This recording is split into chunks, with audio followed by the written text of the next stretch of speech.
hore ee magaalada Muqdisho Maxamed Axmed Amiir ayaa waxa uu caasimadda ka wadaa abaabul xooggan oo ku aadan sidii meesha looga saari lahaa gudoomiyaha gobolka Banaadir ahna duqa Muqdisho Dr. Xasan Maxamed Xuseen Mungaab oo ah gudoomiyaha gobolka waqtigan laguna bedelay gudoomiye Amiir. Gudoomiyaha hore ee gobolka Banaadir Maxamed Axmed Amiir ayaa waxa uu abaabulayaa nabadoonnada, waxgaradka, dhalinyarada, haweenka iyo dadka deegaanka ee beesha Mataan Cabdulle, iyadoona qorshaha uu yahay in magaalada Muqdisho iyo sidoo kale deegaano kala duwan oo dalka ku yaala ku qabtaan kulamo waaweyn oo ay kaga soo horjeedaan hanaanka waxu wado duqii hore ee caasimadda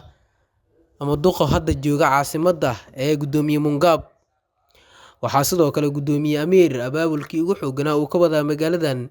iyadoona Muqdisho uu ka dhacayo goordhow kulan weyne aad iyo aad loo soo abaabulay kaas oo dhalinyarada beesha Mataan Cabdulle ku kulmayaan kanaga soo horjeedaan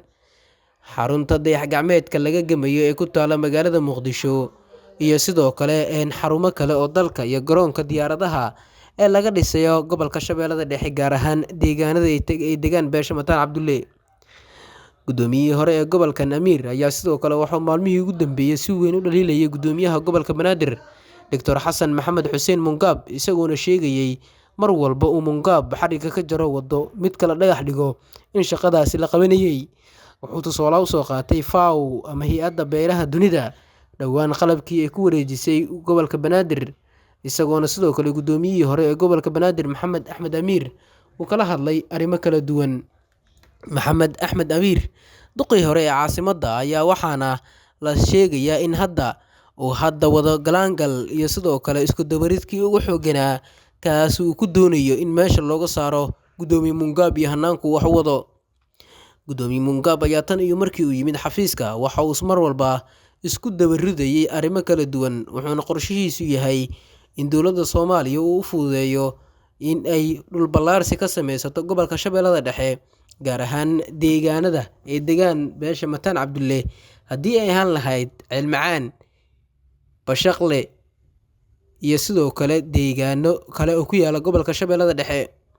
Si kastaba ha ahaatee, abaabulkan uu magaalada Muqdisho uu ka wado duqii hore ee caasimadda Maxamed Axmed Amiir ayaa waxaa si weyn u taageersan dhalinyarada kala duwan, haweenka, odayaasha dhaqanka, waxgaradka, nabadoonnada iyo guud ahaan bulshada Mataan Cabdulle, iyagoona si weyn kaga soo horjeeda hanaanka Mungaab uu wax u wado.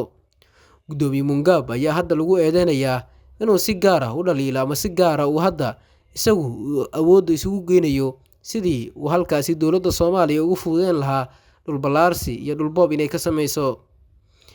Abaabulkan hadda magaalada Muqdisho laga wado ayaa waxa uu noqonayaa mid ka mid ah abaabuladii ugu xoogganaa ee gudoomiye Mungaab lagu dhaliilayo, iyadoona marba marka ka dambeysa duqii hore ee caasimadda Maxamed Axmed Amiir si hoose uu u wato qorshihiisa iyo dabinkiisa uu ku doonayo inuu kusoo afjaro sida uu wax u wado gudoomiye Mungaab. Gudoomiye Mungaab oo maalmo ka hor ay u buuxsantay 100 maalmood ayaa waxqabadadiisa waxa uu ku darsaday waxyaabo kala duwan, dhismayaal uu dhagax dhigay, wadooyin uu hirgeliyay duqii hore ee caasimadda Maxamed Axmed Amiir. Si kastaba, madaxweyne Xasan Sheekh Maxamuud iyo sidoo kale gudoomiyaha gobolka Banaadir Dr. Xasan Maxamed Xuseen Mungaab ayaa heshiis waxa ay ku yihiin in dhul ballaarsi xooggan ay ka sameeyaan gobolka Shabeellada Dhexe, dayax-gacmeedka meesha laga ridayo iyo sidoo kale deegaano iyo degmooyin kale oo gobolkaas ku yaala. Waxaana qorshaha uu yahay hadda in dowladda Soomaaliya abaabulka ay wado uu noqdo mid ka mid ah abaabuladii ugu xoogganaa. Waad ku mahadsantahay daawashada qaybtan, halkan kaga soo dhiib aragtidaada iyo sidoo kale qodobada kale ee barnaamijkeena ku jira. Wararka ka imaanaya magaalada Jigjiga ee dowlad deegaanka Soomaali Galbeed ayaa waxa ay sheegayaan in taalada halgamaagii Soomaaliyeed ee Sayid Maxamed Cabdulle Xasan laga fujiyay bartamaha magaaladaasi oo ay ku taalay kadib xalay oo ay xukuumadda Mustafa Cagjar halkaasi ay ka fujisay taalada. Taalada Sayid Maxamed Cabdulle Xasan ayaa waxay ku taalaa magaalooyin fara badan oo ay ka mid tahay magaalada Muqdisho. Jigjigana waxay ka mid ahayd magaalooyinka taalada Sayid Maxamed Cabdulle Xasan laga taagay, maadaama uu ahaa halgamaa Soomaaliyeed oo runtii bulshada Soomaaliyeed iyo dalkanba u soo halgamay lana diriray gumeystihii dalkeena. balse Mustafa Cagjar oo ah madaxweynaha dowlad deegaanka Soomaali Galbeed ayaa waxaa la sheegay in uu isagoo raali gelinaya dowladda Itoobiya, qowmiyadaha kala duwan ee dowladda Itoobiya iyo ra'iisul wasaaraha dalka Itoobiya Abiy Ahmed halkaasi taalada laga fujiyay maalmihii ugu dambeeyay ayaa waxaa jira warar kala duwan oo sheegaya in taalada sayidka laga fujinayo magaaladaasi balse bulshada dowlad deegaanka Soomaali galbeed ee Jigjiga ayaana arintaasi ka falcelinin ugu dambeyntiina waxa ay suurto gashay ama xukuumadda Mustafa Cagjar ay hirgelisay kuna guuleysatay in taalada halkaasi ay ka fujiso. sawirkan idin muuqda waa goobtii taalada ay ku taalay oo hadda baylaha ama meel firaaqo noqotay iyadoona dowlad deegaanka Soomaali galbeed ee Itoobiya runtii bulshada Soomaaliyeed qaybahooda kala duwan arintan ay si weyn kaga xumaadeen. waxay sidoo kale bulshada Soomaaliyeed badankood ay sheegeen in arintan muujinayso in bulshada Soomaaliyeed ee degan magaalada Jigjiga iyo dowlad deegaanka Soomaali galbeed bal doonayo in halkaasi guud ahaantooda laga cirib tiro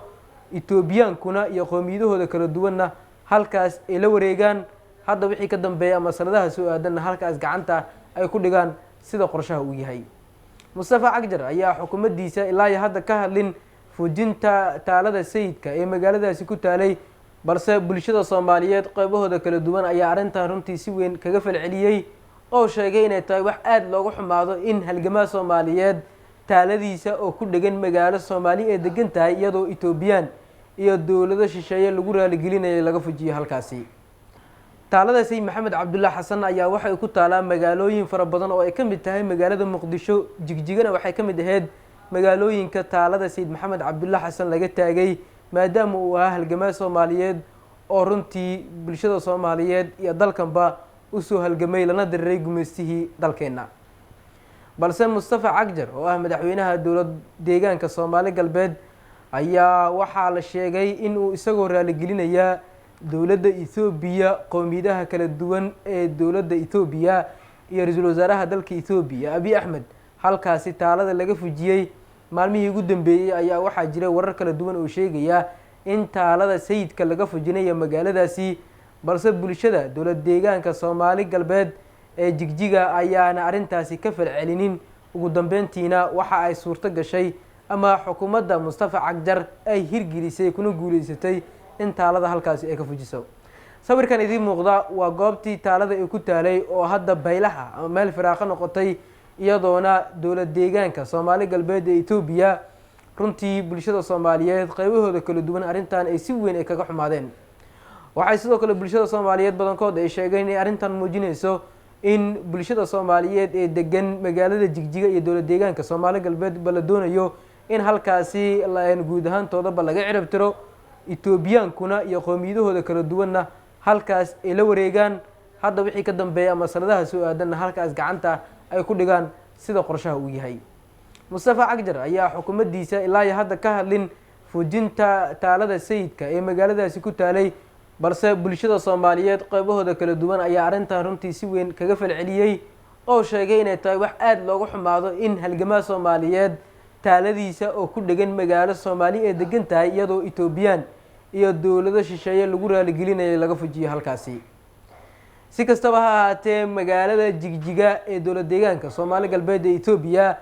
ayaa hadda taaladii ku taalay guud ahaanba laga fujiyay. Mustafa Cagjar iyo xukuumaddiisana weli kama aysan hadlin arintaasi. waad ku mahadsantahay daawashada muuqaalkan.